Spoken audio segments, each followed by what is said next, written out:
Pada era revolusi industri saat ini, penggunaan internet sudah mulai berkembang menjadi salah satu media yang paling populer di dunia.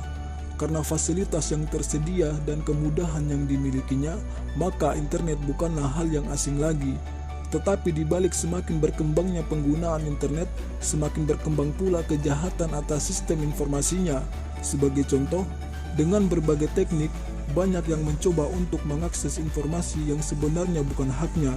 Sehingga, dengan berjalannya perkembangan media internet tersebut, harus juga disertai dengan perkembangan pengamanan sistem informasi. Informasi saat ini sudah menjadi sebuah komoditi yang sangat penting. Kemampuan untuk mengakses dan menyediakan informasi secara cepat dan akurat menjadi sangat esensial bagi sebuah organisasi, baik yang berupa organisasi komersial, perguruan tinggi, lembaga pemerintahan, maupun individual. Hal ini dikarenakan dengan adanya perkembangan pesat pada bidang teknologi komputer dan telekomunikasi. Pentingnya nilai suatu informasi menyebabkan seringkali informasi hanya boleh diakses oleh orang-orang tertentu. Jatuhnya informasi ke tangan pihak lain dapat menimbulkan kerugian bagi pemilik informasi. Sebagai contoh, banyak informasi dalam sebuah perusahaan yang hanya diperbolehkan diketahui oleh orang-orang tertentu di dalam perusahaan tersebut. Seperti misalnya, informasi tentang basis data atau database, sehingga kita harus mengetahui bagaimana penerapan keamanan terhadap sistem database tersebut. Perlu dipahami bahwa database selain mempunyai banyak manfaat dan keunggulan, namun juga tidak terlepas dari yang namanya kekurangan. Berikut ini akan dipaparkan kelebihan dan kekurangan database. Kelebihan pada sistem basis data yaitu yang pertama, kecepatan dan kemudahan. Dengan menggunakan basis data, pengambilan informasi dapat dilakukan dengan cepat dan mudah. Basis data memiliki kemampuan dalam mengelompokkan, mengurutkan, bahkan perhitungan dengan matematik. Dengan perancangan yang benar, maka penyajian informasi akan dapat dilakukan dengan cepat dan mudah. Kemudian yang kedua, pemusatan kontrol data. Karena cukup dengan satu basis data untuk banyak keperluan, pengontrolan terhadap data juga cukup dilakukan di satu tempat saja. Jika ada perubahan data alamat mahasiswa misalnya, maka tidak perlu kita mengupdate semua data di masing-masing bagian, tetapi cukup hanya di satu basis data saja. Kemudian yang ketiga, efisiensi ruang penyimpanan. Dengan pemakaian bersama, tidak perlu menyediakan tempat penyimpanan di berbagai tempat, tetapi cukup satu saja, sehingga ini akan menghemat ruang penyimpanan data yang dimiliki oleh sebuah organisasi. Lalu yang keempat, keakuratan.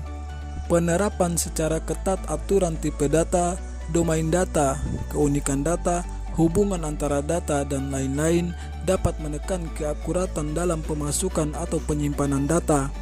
Lalu yang kelima, ketersediaan. Dengan basis data, kita dapat membackup data, memilah-milah data mana yang masih diperlukan dan data mana yang perlu kita simpan ke tempat lain.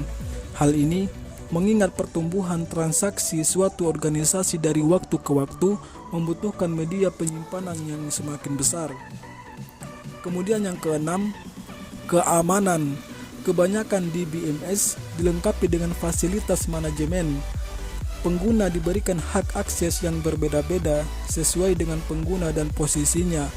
Basis data bisa diberikan passwordnya untuk membatasi orang yang mengaksesnya. Dan yang ketujuh, kebebasan data.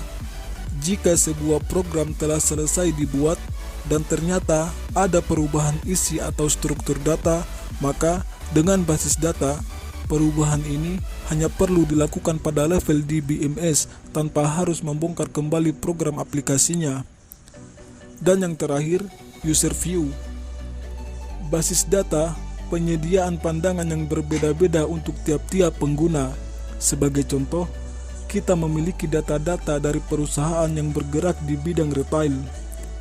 Data yang ada berupa data barang, penjualan, dan pembelian, sehingga ada beberapa jenis pengguna yang memerlukan informasi terkait dengan data perusahaan tersebut. Kekurangan pada sistem basis data, yaitu yang pertama, lebih mahal. Sistem basis data membutuhkan sumber daya yang tinggi, terlebih untuk melakukan perawatannya yang secara berkala. Kemudian yang kedua, proses backup cukup memakan waktu.